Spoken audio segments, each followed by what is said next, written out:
Pani Evička, tak ja by som sa vás opýtal, aký máte vzťah k drag shows, drag queens, drag kings? Drag king, milujem, ja mám niekoľko známych, fakt, a to sú drag queen a keď stretneš cez deň, tak sú úplne normálni chalani, vieš, oči malé, nos veľké a tak, a zrazu sú namalovaní, áno, nemyslí, áno. Tak, a potom sa namalujú zlatko a to je iný svet.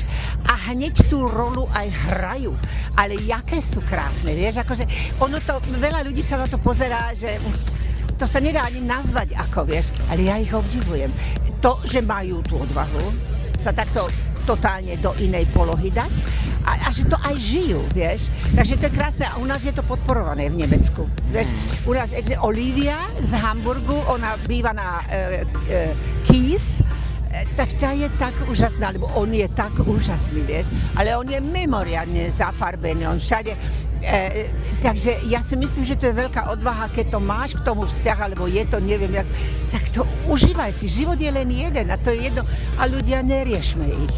Pozri sa na to, je to krása, možno, že je to prehnané, to je jasné, ale drag queen preháňajú, to musí tak byť, veľké šaty, veľké parochne, veľké ústa, veľké oči.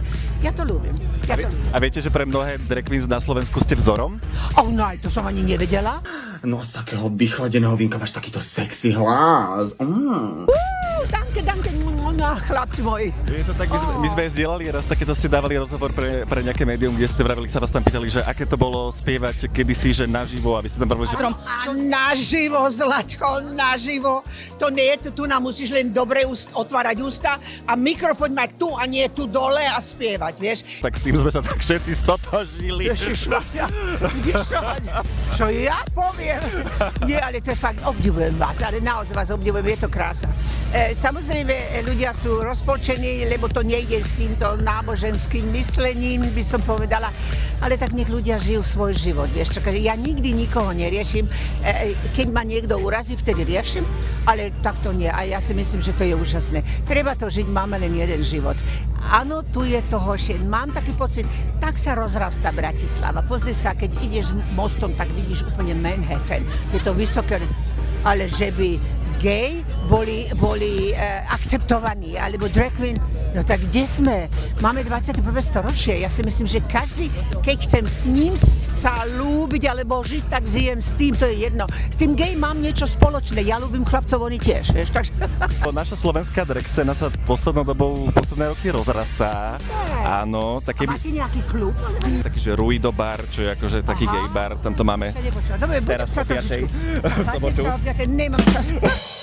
Tej rozrastajúcej scéne, kebyže chcete niečo odkázať niekomu, kto možno práve zbiera odvahu, ale nevie, či do toho ísť a začať s tým, či máte takýto odkaz pre začínajúceho performera. Áno, ono je to ťažko povedať, ale keď to tak cítiš, tak musíš prekonať sa, lebo ináč budeš nešťastný. Ty chceš byť v živote šťastný a keď sa ti práve tento štýl páči, alebo v tomto žiť, tak choď svojim cieľom. Samozrejme, všetci, ktorí vypadnú z toho jedného smeru, sú kritizovaní a ohováraní, ale ja som tak bola, není som drag queen, som len Eva Maziková, ale že choď svojim cieľom, podváž sa, spoj sa s touto community, oni ťa podporia v tom, povedia, ako môžeš niečo zameniť, alebo čo. Ja si myslím, tak je to len tak sa dá žiť v spoločnosti, čo není možné, že každý má právo žiť tak, ako si to on predstavuje. Can I get an amen up in here?